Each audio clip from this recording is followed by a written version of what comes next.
Hey folks, Scott McKay here, Patriot Street Fighter. One of the points I want to make to you in this real quick segment is I remember years ago listening to one of these self-development, business development leaders talking about the one thing that causes people to fail is broken focus. And I've been a proponent of that for all of my life, is knowing full well that if I lose my focus on whatever it is I'm trying to work toward or achieve, it's unlikely I'm going to hit that target. It doesn't matter how big or how small that goal is in your own mind, but the reality is, if you're diverted, as life will do to you, divert you off your path, it's highly likely you won't end up hitting your target or succeed. Personally, I think it starts before that. It's lacking a definiteness of purpose, which means this.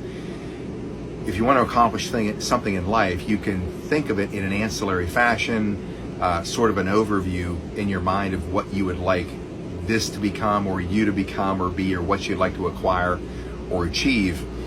But the reality is, hey, I want to be a pilot, okay? So the reality is this, okay, what kind of pilot do you want to be? I don't know.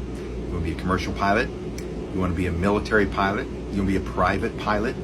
What kind of pilot do you want to be? You got to identify that first. This is the baseline, very first thing.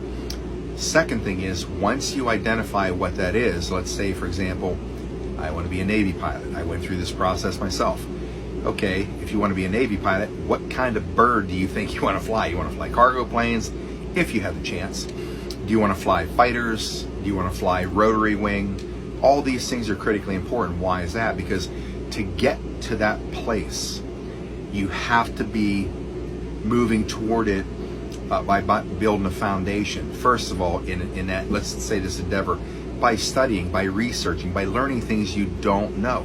For me, when I was going through the process, Navy and Marine Aviation, AQT, FAR application, all that kind of stuff, I had to study aerodynamics, jet propulsion, electrical wiring, a number of other things that were somewhat difficult to learn prior to taking these exams. But I knew exactly what I wanted to do. I knew why I wanted to do it. I had a purpose for everything that I did.